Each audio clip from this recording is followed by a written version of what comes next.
Hello everyone, I am Ryan Roots and I'm a full-time online reseller. We buy stuff and then sell that stuff for a profit online. One of the ways that we source inventory is by going to thrift stores like Goodwill and finding stuff that's underpriced that we can take and flip online for a profit. That's one small way that we make money by selling online. This last week, I had the opportunity to sit down with one of Goodwill's vice presidents. His name is Mr. Kevin Bender. I did a full, almost an hour-long interview with Kevin Bender, and that's what today's video is going to be about. I have decided not to edit or cut anything out. I'm going to post the full interview with Kevin, and I tried my very best to ask questions that all of us resellers want answers to in regards to Goodwill, in regards to Goodwill starting this new platform. So I think that you guys are going to enjoy this interview. One thing that I will do is if you go into the description of today's video, I will timestamp each question that I ask Kevin. So if you don't want to hear about certain things, you can skip around, you can just click on the timestamp and go to that particular question. But I would like to say, please keep an open mind while watching this interview. Let's try to keep things positive. We always have had a very positive reseller community on our channel. So let's keep things positive. That being said, we would love to hear your thoughts and your opinions in the comment section in this video. And Kevin is also going to be reading these comments, so please feel free to leave your comments. Thank you all so much. Again, please do me a favor, hit the thumbs up button on this video, share it if you would like to. I think that this is a very important video that is getting out there, so please share it to your reseller Facebook groups or whatever platforms you would like to share it on. And here it is. Let's go. Well, first of all, Kevin, thank you for even taking the time to join us today. Oh, my pleasure. Thanks for inviting me. Absolutely. Why don't we start with, why don't you tell us a little bit about yourself and your background? Okay. My name's Kevin Bender. I'm the Senior Vice President of Retail Operations here in South Florida for the Gulfstream Goodwill organization. We oversee 5 counties in South Florida, including Palm Beach County. I've really been blessed in my career. I've had some amazing jobs. And I really felt like it was time to start giving back rather than just being out there making money and having a great job. So I grew up in Dick's Sporting Goods. Okay. I started out when they only had a couple stores, watched them grow, helped them grow to what they are today. And then I went on and became the director of retail for the Philadelphia Phillies, the professional baseball team. Great job. Those are the bobbleheads behind you there? Oh yeah, that's the Philly Fanatic bobbleheads that are behind me. You know, it's funny when I put on our Instagram story for people to ask questions about this interview, ask you questions. One of the first questions we got was, "Are those for sale?" The bobbleheads behind you. I'll tell you what, those particular bobbleheads, there's 12 of them. There's the Fanatic dressed up in each month, you know, for 4th of July, for Christmas. And they're a limited edition, so you would be shocked at how many people want to buy those. Did you thrift them? No. But then I went on to a company called Delaware North. A lot of people don't know about Delaware North. Mr. Jacobs, who owns the Boston Bruins and the Boston Garden, now TD Garden, did such a great job running the stadiums for the Bruins that a lot of other professional teams hired his company to run their stadiums. So I was vice president of retail with them and oversaw 29 major stadiums and arenas across the country. And then when I left there, I really felt like it was important to start giving back. And that's what brought me to Goodwill, and it's been the best decision of my life. Wonderful. And how long have you been a VP with Goodwill? I've been with Goodwill for 5 years. They very rarely hire from the outside. So I actually came in and they made me run a store, and then they made me, be a district manager, and then a regional manager, and then a vice president. So it's been October will be 5 years. Okay, awesome. And then the main reason for this interview is Goodwill Gulf Coast. Is it Gulf Coast? Gulfstream. I'm sorry. Goodwill Gulfstream has started a new resale website called Worn Not Wasted. Correct? Yeah. Okay. And for people that are unaware of how the organization works, can you touch on that a little bit? Because this isn't Goodwill as a whole's website. This is Goodwill Gulfstream's website. Okay. Exactly. So there's 156 independent Goodwills that make up the Goodwill movement, if you will. You can't really call them franchises because we're a nonprofit. But it was important for Goodwill to set up the structure that way because our mission in our community really focuses around homelessness. We try to really take care of folks that may need a helping hand in finding shelter. Your community up in Tampa Bay area might be completely different. You may need people to help out to get jobs. So there's 156 separate Goodwills that make it up, and everyone has their own CEO, their own board, and their own mission. Gotcha. Like I said, for us, it's primarily homeless services. Okay. And each organization, each of the 156 is its own 501c3? Yes. Mm-hmm. Okay, cool. So, I guess the first big question I want to ask you is why? Why has Goodwill started a reseller platform? And is it, I know the stores aren't struggling to bring in revenue. They've been increasing in actual retail sales. So unless I'm wrong and there has been a dip in sales, but what is the main reason why Goodwill's getting into e-commerce? This is a great question.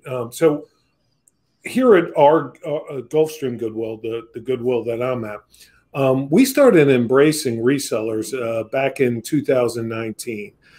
We recognized that resellers were becoming a bigger part of the business. When I was a kid, we bought thrift clothing at a necessity, right? Now it's kind of cool to have thrift clothing, right? And resellers are making up a bigger part of the business. So back in 2019, our Goodwill created a membership club that you could pay $25 and then you could get 25% off every purchase all year long when you're a member. We did that specifically for resellers so you could improve your margins. It became wildly successful. Today, 3 years later, it's still $25 a year, and you get 25% off every day. I have 55,000 members this year in there. So it was wildly successful. So after we did that, I'm not sure if you're familiar with buybluebox.com. Do you know what Blue Box is? Yeah. All right. So we started Blue Box shortly after we did the membership, and really created it as a wholesale for a reseller. So you could buy a mystery box of apparel, get 10 pieces, relist that, and make some money off it. Yeah. And we did okay when it first started out. When the pandemic hit and everyone lost their jobs, the Blue Box just exploded.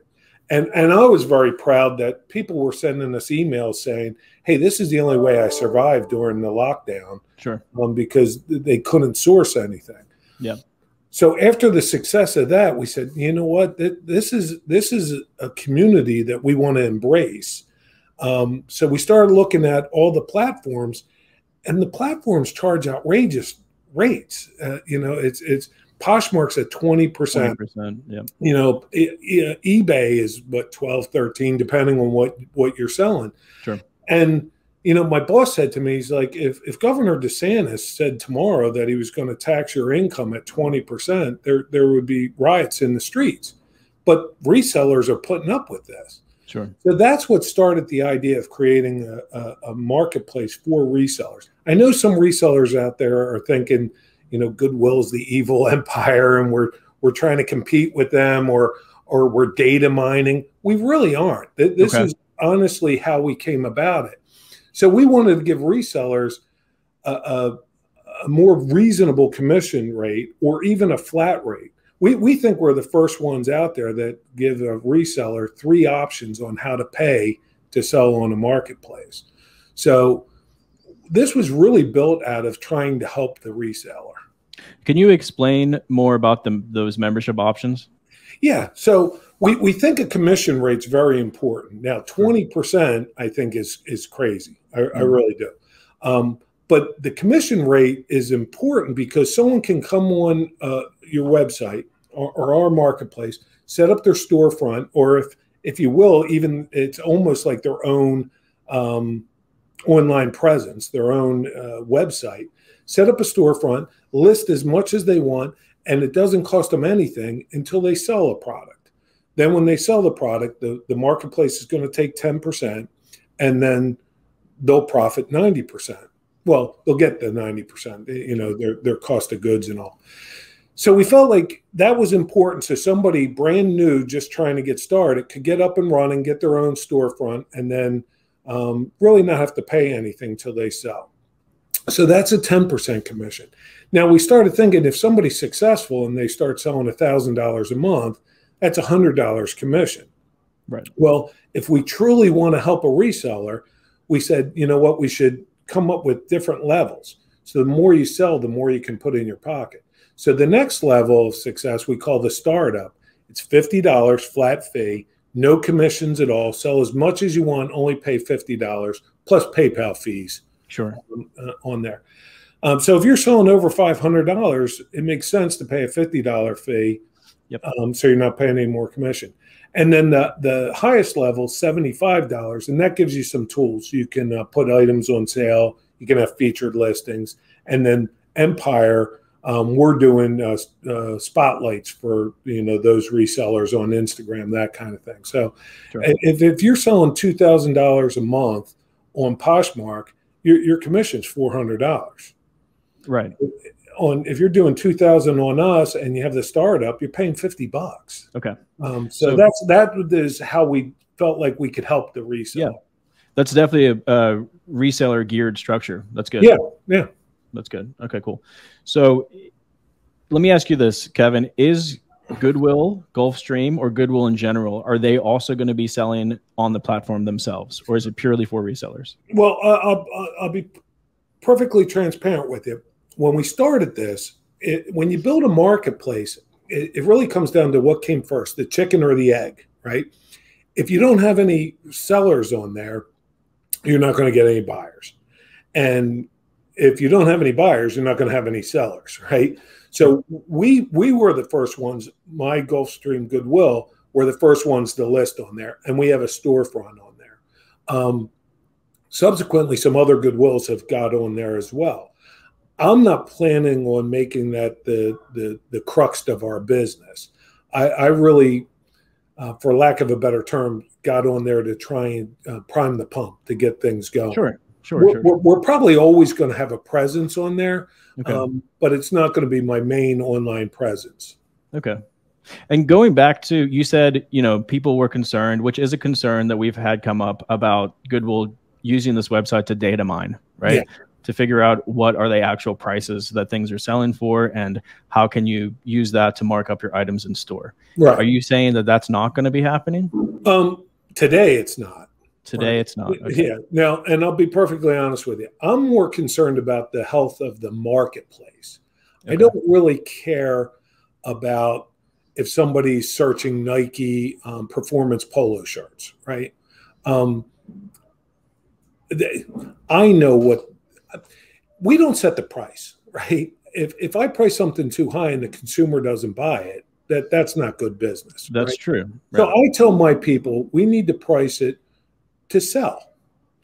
Now I can only speak for my Goodwill. The customer sets the price. If I sell something for $7.99, nobody buys it, I priced it too high. If I sell it at $6.99 and somebody buys it, the consumer has set that price. I run our business that way. I try and turn our stock every week in the stores. So I'm not necessarily concerned that if someone's searching Nike performance polo shirts, because I know about Nike. Sure. I'm more concerned about using the data to make sure that there's a seamless transaction between one seller and a buyer, you know, the peer-to-peer. I will use that data to grow the business. Sure. But I'm really not interested in what people are searching for to raise the price, because quite honestly, I see comments. People are like, Goodwill keeps raising the prices till nobody shops there. Well, that's not good business. I'm not going to do that. You know, I don't want people not to shop at my store. Sure. So yeah, I'm not using that data. Now, could we use that data some way, shape, or form down the road? Yeah. But not to hurt people. That's not the use of it. You know, I really want to grow the platform. Sure. And then why don't we, while we're talking about that, let's touch on Gulfstream's mission a bit more, because you said that it's more about the homeless in your area, and you guys, I know, operate a few different homeless shelters, correct? Yeah. Okay. Yeah. So we have 4 in total homeless shelters, and our vice president of mission, Laura Contreras, does a fantastic job. Even though Palm Beach County is probably one of the richest counties in the country, on any given night, there's upwards of about 5,000 people on the street. Wow. So we try and provide shelter for those folks, and then also give them a job right here at our distribution center.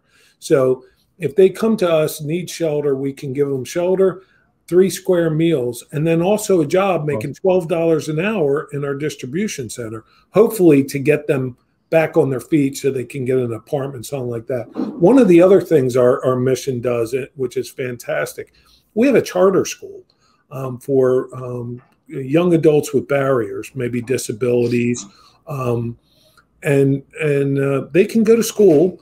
And we just had a graduation. We had 26 kids graduate. We have 125 kids there. And it's fantastic. So they can go to school, get educated, and live a productive life where some of these folks may not have been able to do that. So that's really our mission. We do a lot of other things. We have a justice reentry program as well. But really our 2 big pushes is homeless services as well as the charter school. That's good. When you round up at Goodwill, does the entirety of that roundup go to that mission? Again, I can only speak for my Goodwill. I can't for speak your for Goodwill. Yeah. So there are times where we'll ask to round up and not specify which part of it's going to. So let me explain this out. If I say, would you like to round up to help our charter school? 100% of that roundup goes to the charter school. There's no operating expense or anything. That donation goes right to the charter school. There are times where we'll say, can you help our mission? And that's not earmarked for any one specific thing. Sure. The money does go right to the mission, but we might be able to use part of that for the homeless services or for the charter school. But more times than not, what we try and do is every quarter we pick what we want to go for. Yeah. So if the charter school this quarter, if we're asking to round up, it's going to go to the charter school. Okay. And actually the law says it has to. Yeah. So we follow that law to a T. But if anyone ever asks to go to the mission, it's not ear tagged specifically for anything. Sure. Okay. So let's back up just a little bit. As a reseller, we're heavy on eBay, right? So we do a lot of our transactions through eBay. And when War Not Wasted, and I think I said this in our initial video, when I saw War Not Wasted pop up, my initial gut reaction was, this is terrible, right? Right. I heard you. Yeah, and I think that most resellers probably thought the same thing. And like I said in that video, looking at the fee structure of things, no matter who owns this company, right? If we took Goodwill out of the equation, okay, and we said this is just a website that someone put up, the fee structure is very reseller beneficial. So I definitely like that side of things.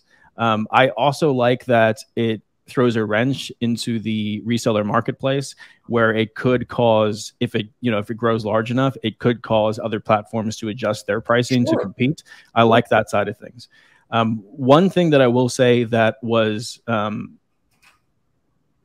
let's say, intriguing to me in your interview with Drew was Goodwill Gulfstream is a 501c3 not-for-profit, right?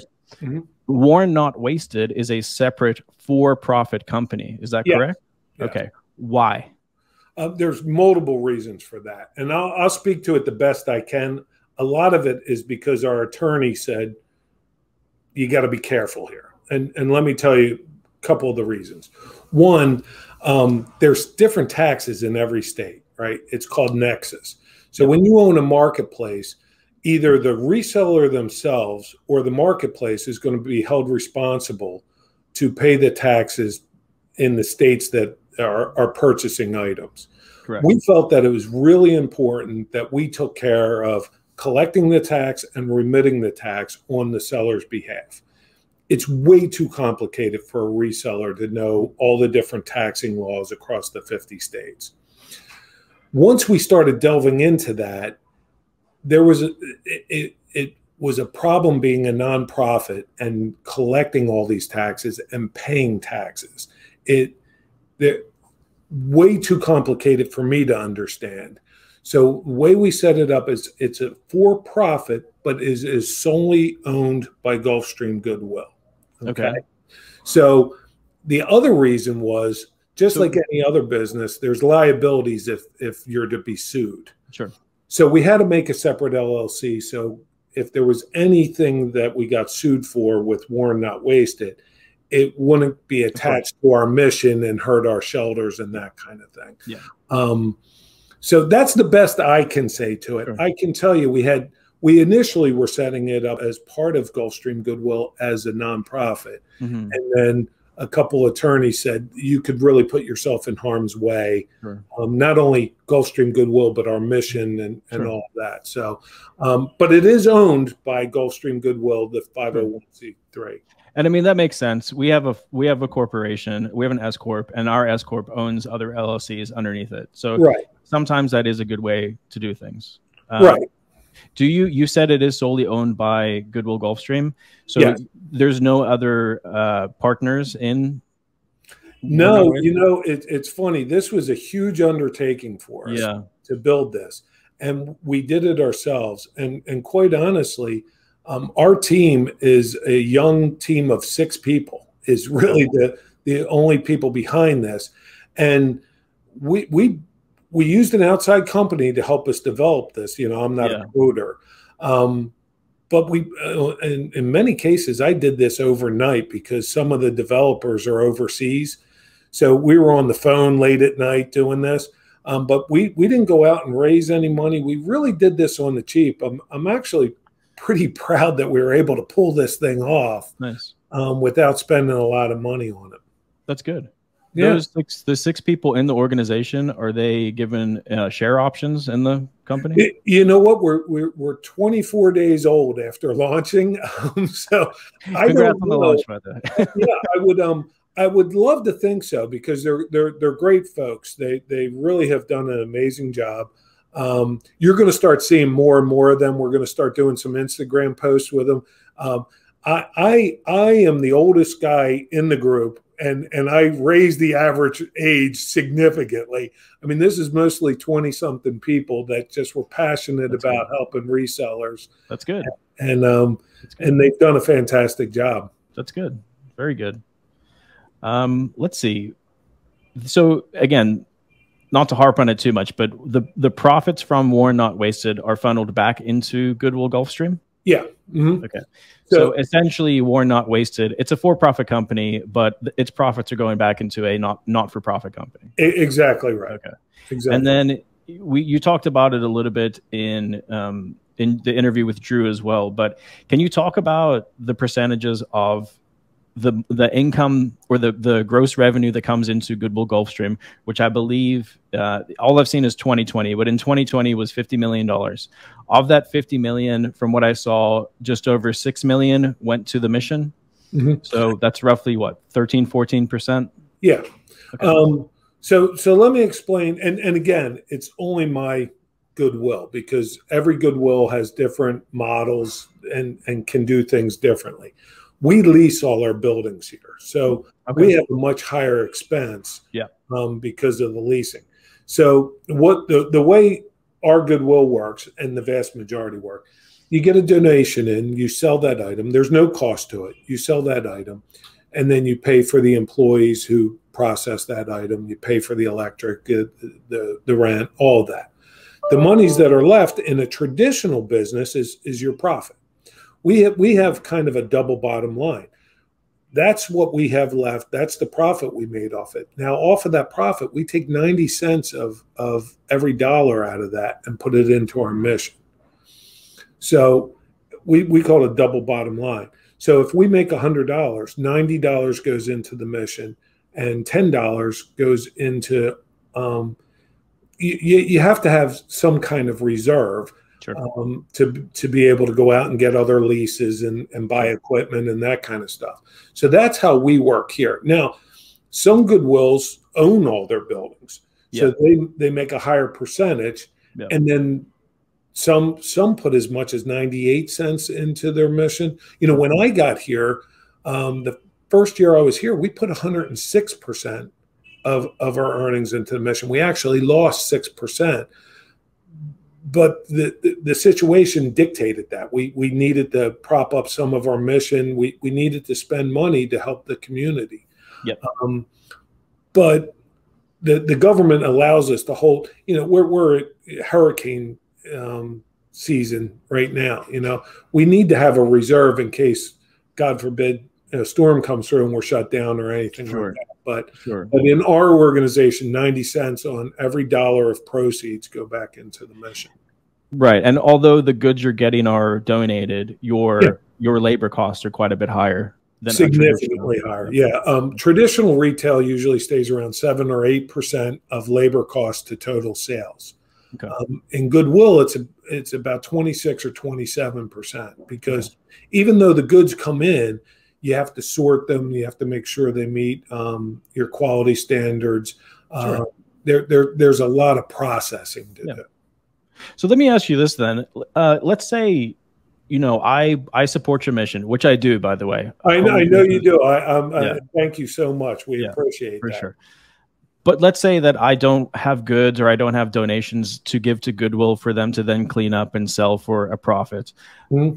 Do you take direct donations to your mission where 100% of the cash I give to you goes to that mission? Yes, we do. And Goodwill traditionally has not done a whole lot of that, nor has our Goodwill. We just hired a vice president of philanthropy, but this Goodwill's been here since 1966, and we just hired a vice president of philanthropy.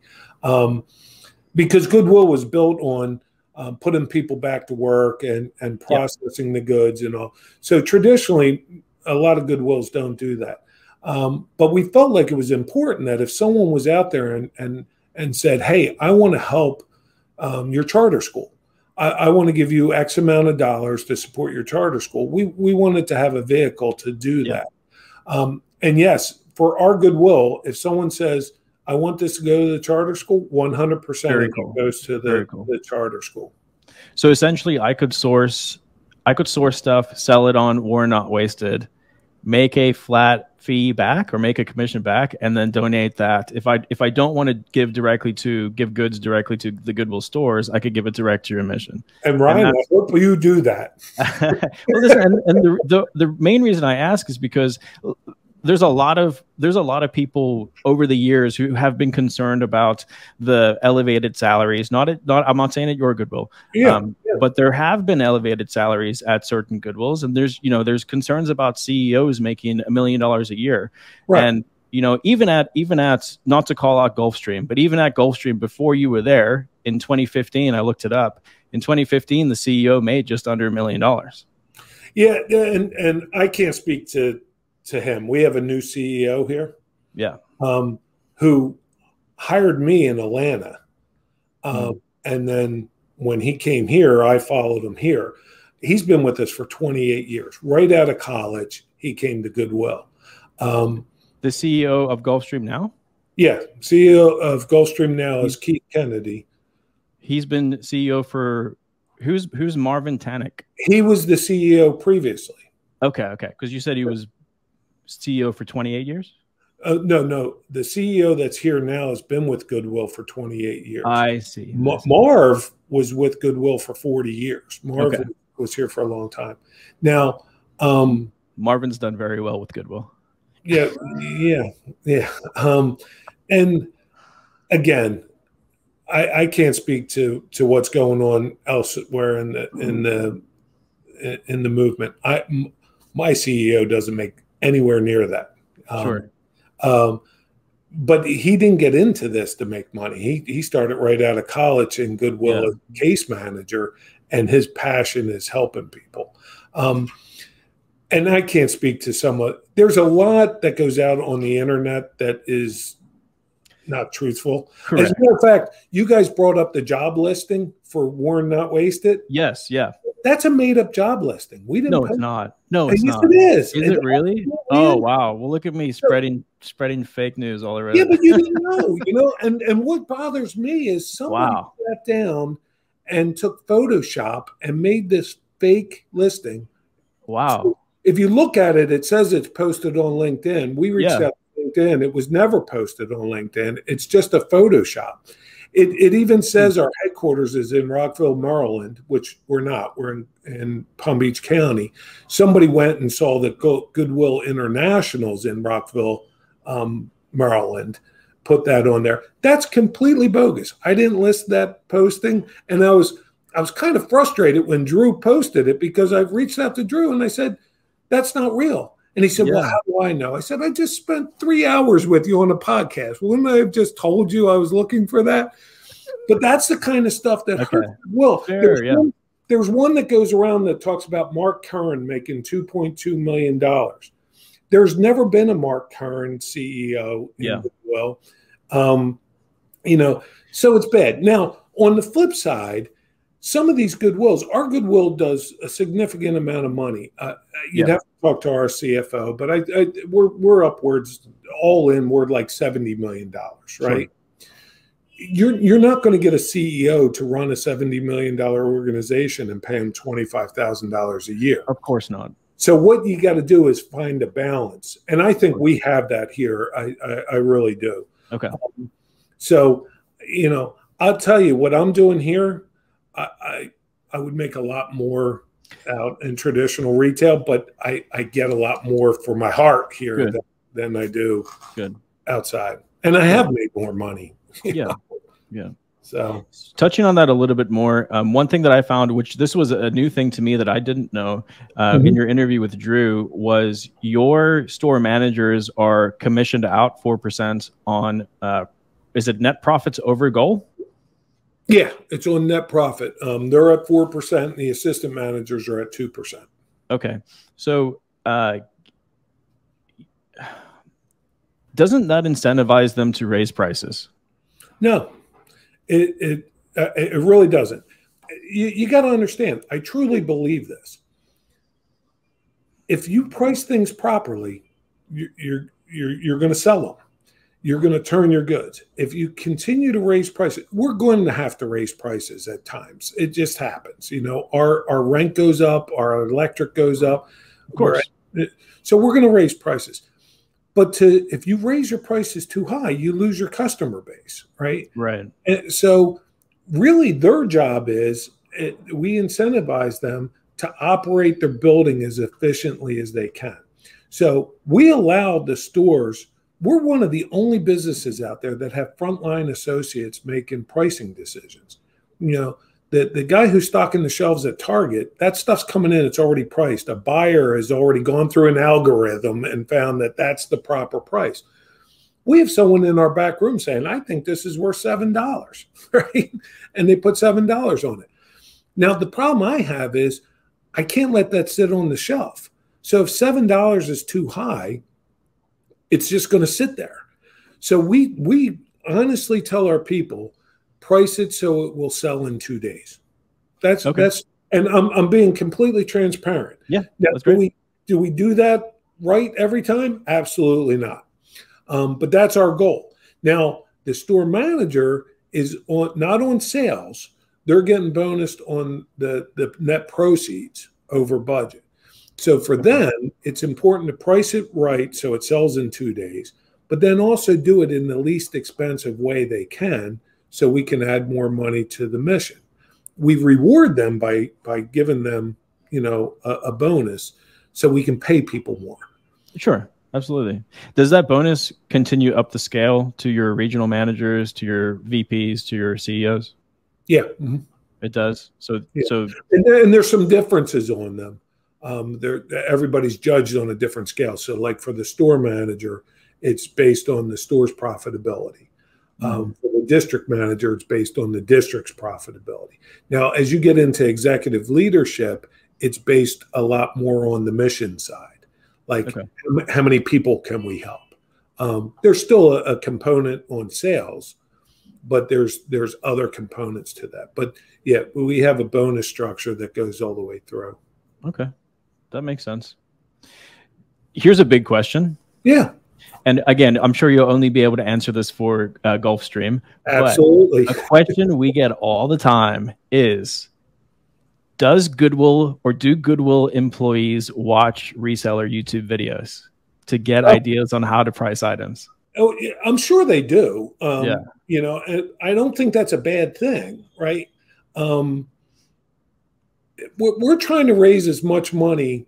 Think of this as a bake sale, Ryan, right? Okay. If we were doing a bake sale to support our homeless shelter, we would sell the brownies at what we think is the appropriate price to raise money for the homeless shelter, right? Now, if I price the brownies at $25 a piece, nobody's going to buy a brownie, right? Mm-hmm. But if I price them at 10 cents, I'm not really making enough money for my homeless shelter. So what's the appropriate price? It might be 50 cents a brownie, and we can do that. So the more we educate our people, the more value. We're really trying to give somebody value. There's this whole perception out there that we're trying to raise the prices through the roof. It really doesn't work that way. Good business for us is turning the product in 2 days. Sure. You know?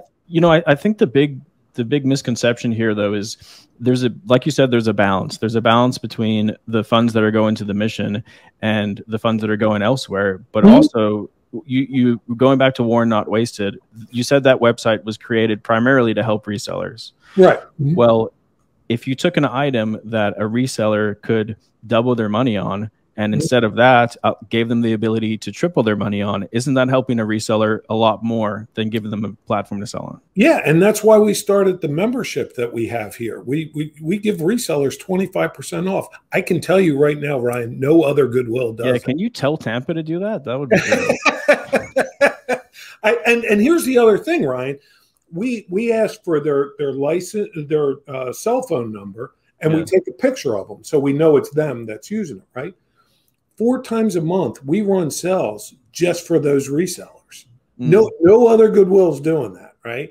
So, and the reason we do that is, say the processor in the back did price that item for $7, and that item is only worth $5. It's going to sit on the shelf. But if once a week I run a 50% off sale for all my resellers, they're going to come in and get that $7 item for $3.50 when it should have been priced at $5, right? So they're going to get a better deal. Yeah. So, you know, we're not trying to raise the price.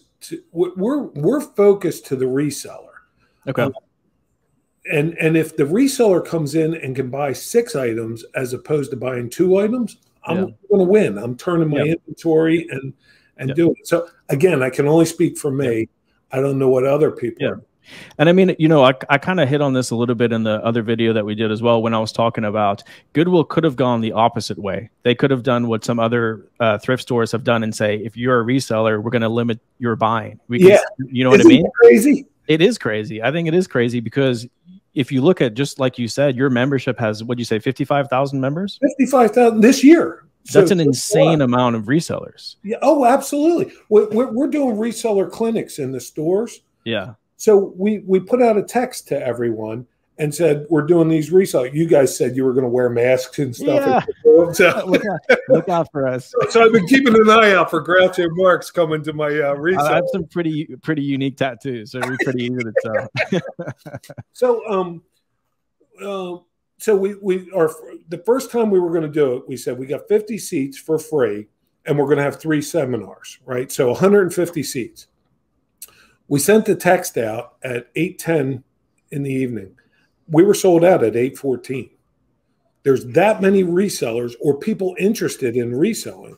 Are you charging for those events? No, absolutely great. Okay. But we can only seat 50 people. So I see. Okay. So sold out of free spots. Right. So we expanded it to 6 more seminars instantly in minutes. There's a huge portion of resellers. You know, I read this thing the other day. TurboTax said that 51 million Americans this year put down gig economy income, and they expect that to be $100 million, Yeah. 100 million people next year. Yeah. So there's too many resellers out there that either doing it full time, yeah, or doing it to wage patch, to get through this inflation.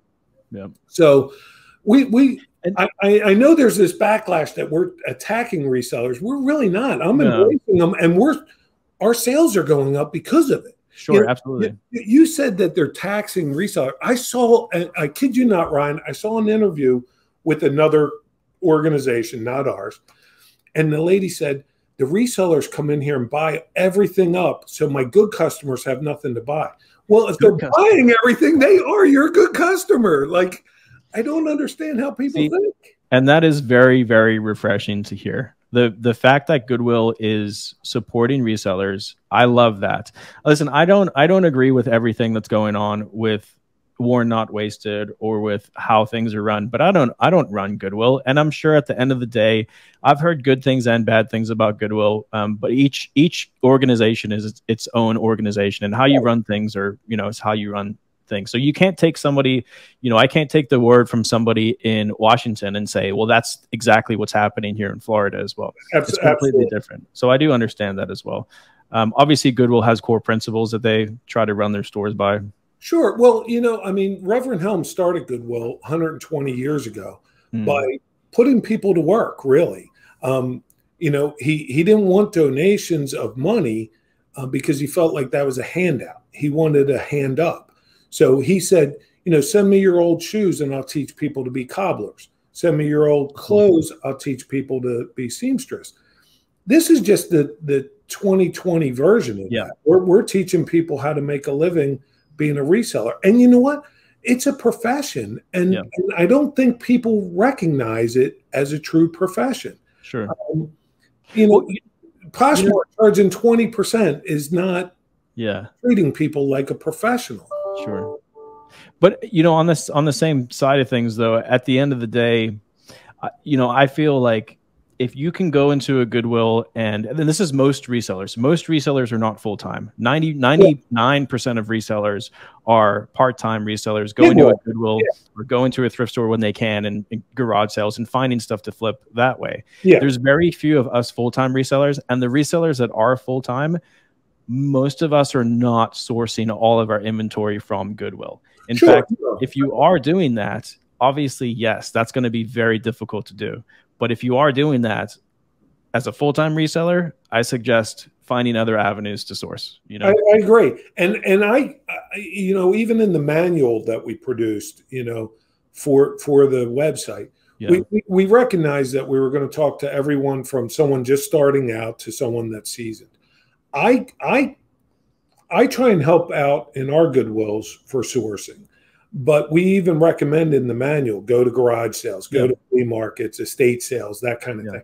But I can't control that, but I can control how much you put in your pocket from what you sell on Worn Not Wasted. And that's why we put the really low fees. Allie said, I don't think they're going to stay at $50. And I laughed because I never thought about raising that. I really didn't.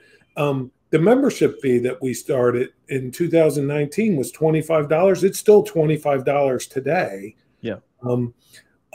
If I get 10,000 people that are signed up for the $50 a month, there's a lot of money coming in. I don't need to raise the price of that. So, and again, you're able to do that because you are a not-for-profit, whereas a company like eBay has a lot more shareholders to answer. Exactly. I mean, and the only way they can increase is by charging more to sell on their platform. Oh yeah, absolutely. I mean, we pay a monthly store fee on top of the 10 to 12% commission fee, on top of the promoted listing fee. So I mean, other companies are absolutely squeezing resellers. So and I tell people to do your own research. Obviously, stuff like this helps tremendously, by the way. The fact that you're even willing to talk to a reseller, a YouTuber, I'm nobody, but the fact that you're taking the time to talk to not me, nobody. in the grand scheme of things, this is great for the community because they get to put a name to the face, and they get from Goodwill's mouth, guys, you're saying you want to help resellers, right? And I think that's I think that's a good thing. You know, I said it in the, yeah, I've said it many times before. In 7+ years and literally millions of dollars that we've put through eBay, not once have they reached out to us and said, hey, can we lower your fees? Can we help you guys out? Are you looking? Not one time. There's been other platforms that have, but eBay, not so much. Right. And I love eBay. You know what I mean? We don't. So if you take Goodwill out of the equation and you say, this is just another reseller website, if that's all I'm looking at it as, I think it's a great thing. Now, if you put Goodwill back into the equation and you say, okay, this revenue is going to Gulfstream Goodwill, and they are helping the homeless, and I support that mission, amongst other things like her charter school, then I think that that's a good thing as well, you know? So that's the way that I think you look at it that way. And the reason, Ryan, I wanted to talk to you guys was your video was very balanced. You looked at both sides of it. You were very fair. Thank you. And I know there's some people have a bad taste for Goodwill out there, you know? So that's why I wanted to come on and talk to you, because you guys were very fair. You looked at it very fair. And I wanted to be able to say, you know, be transparent and say, this is why we're doing it. And it's honestly good business for me to cater to the reseller, because it's a huge part of my business. Yeah. It would be foolish not to. So I think everybody wins. Yeah. Kevin, did you have anything else you wanted to say about the platform or just in general? I just think there's a couple unique things that are on there. The team that built it really are resellers, right? They work here, but they're resellers, like you said, part-timers. So there were some things that they really wanted to do on the platform that other platforms weren't doing, because it was bothering them. So a couple things, you can do an item request on there. I don't know if you took a look at that. And that we built that for buyers, but it's turning out to be great for resellers. And what that is if you go on the site and you're looking for something specific and you can't find it, you can put in a request and say, I'm looking for Rally Roots t-shirts, you know, or whatever it might be, right? You put that in there. Once somebody lists that, you'll get notified that somebody listed it and show you that. So we felt like that was really cool for buyers. Now I'm doing these reseller clinics, and a couple resellers have said, you know what? We love the fact that you let us scroll and look at those requests, because I sell ties, and I scrolled down to your second page and the guy said, I'm in need of ties. So he's like, I just reached out to him and said, I got these ties and made a sale. So that's kind of unique that cool. You know, that's not out there. The other thing is, you know, we talk, ThreadUp does a resale report every year, right? Yeah. One of the things that comes out in that is there's 280,000 thrift stores in the country. Only 80,000 have an online presence. And of those 80,000, they're primarily Goodwill, Salvation Army, Savers, those kind of guys. The moms and pops don't have their own website. Sure. You got to go build it. You got to drive traffic to it. If you come on Worn Not Wasted, you get your own storefront, which essentially is your own website. It doesn't cost you anything. And then I'm driving traffic to you. So mom and pop thrift stores can say, hey, I can be up and running in 15 minutes, no cost at all, list all my goods, start selling on there. And I didn't have to build a website. I didn't have to, you know, drive traffic to the site. So I think we're unique there too. You have a better chance there. And then the other thing is we're beginning to see buyers and sellers are really the same customer, right? 50% of the sellers are buying on there too. So we can keep this all cyclical, you know. Sure. I see the back end of it, so I can see what's happening, right? So I see people coming on and buying the mystery box that has 10 vintage pieces in it, and then 2 days later, I see them relisting vintage on there. So it's keeping it all in the community. Sure. It's resellers helping resellers. So I think, yes, this was built by Goodwill, and there's people that love Goodwill, and we love them, and there's people that don't like Goodwill, and we want to convert you. But go to the website and just, like you guys said, do some research, see if you like it. If it helps you out and puts more money in your pocket, you know, go for it. Do it. Yeah. And don't believe everything you see online. I got totally duped by that ad. Wow. Everybody did. And they brought it to my attention. And it's funny because I said this to someone else and they're like, you don't know. Yeah, I do. I'm the senior vice president. We did not do that. But you know what bothers me is somebody sat down in Photoshop and made that and put it out there to harm Goodwill. You know, if you don't like Goodwill, don't shop at Goodwill. Don't sit to the internet Photoshop and make a bogus ad. And then you guys were like, $15, like, yeah, Kevin's an idiot. Well, of course I'm an idiot. I didn't do it, right? But yeah, when I saw that, I was like, oh my gosh, that's just terrible, you know. And we want to pay people a good wage. You know, that's the other thing Goodwill gets hit on. Yeah, is because you don't pay people a good wage. We try and pay everybody a fair wage.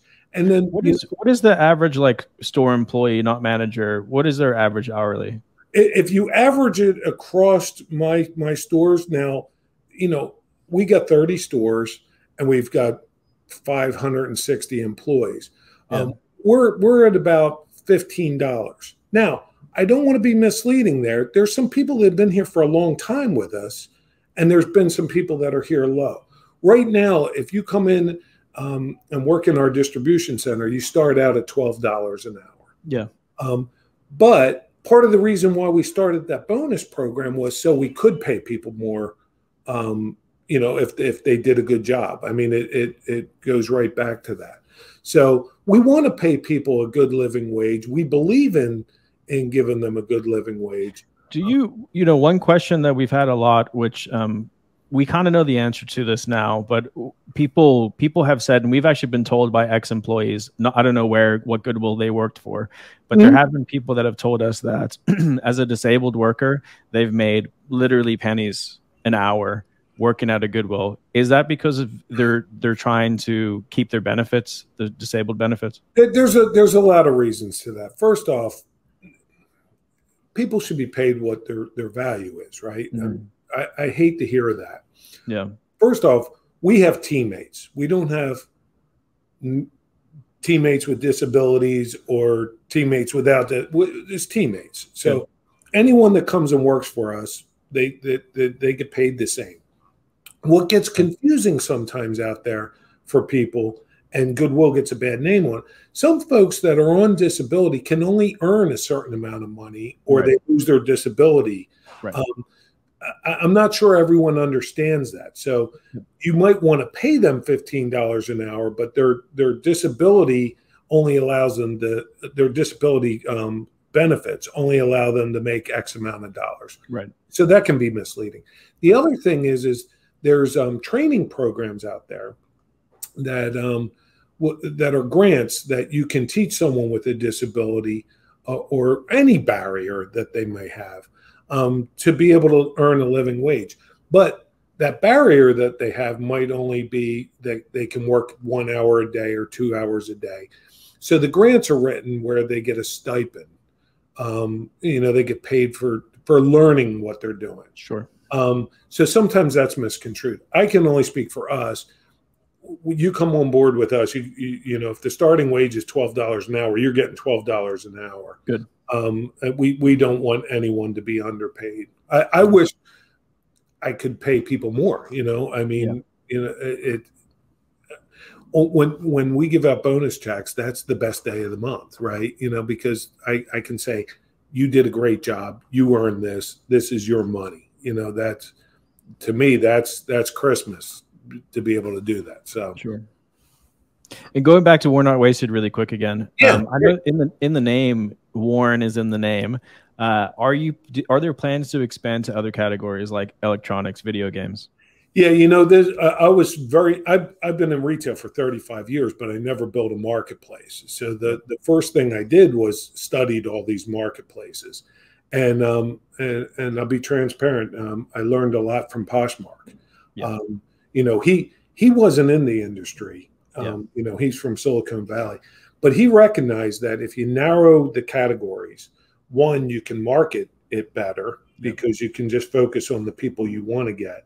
And two, it limits how much you have to get involved in the transaction. For example, if I'm selling a blue Ralph Lauren polo shirt 2XL, the expectation on the other end is they're going to get a Ralph Lauren blue polo. If I'm selling a microwave, it's what wattage is it? Will it fit over my oven? You know, so then the marketplace has to get involved. So we hope to expand to other categories, but we really wanted to launch with just clothing and really get it down good. You know, nobody needs another mediocre marketplace, right? So let's really do it well before we expand. And that's why we didn't launch with an app. We said, you know, let's see what the sellers say.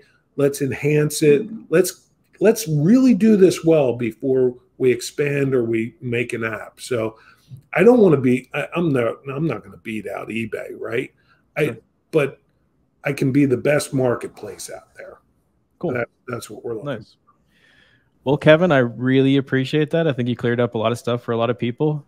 Well, that's great. I appreciate you letting me come on and speak. And certainly if you ever have any questions about Goodwill, I can only speak to ours. But since you're in the neighborhood, if you're ever down this way, I would love to give you a behind-the-scene tour of that would be awesome. Facility. But I truly appreciate you guys. And again, you guys were very fair. You know, Thank you. You guys really, you did a great job on it. That's why I wanted to talk to you. So we appreciate you. Cool. Thank you, Kevin. And everybody can go check out We're Not Wasted. Yes, we're notwasted.com. Cool. Appreciate you, Kevin. Thank you.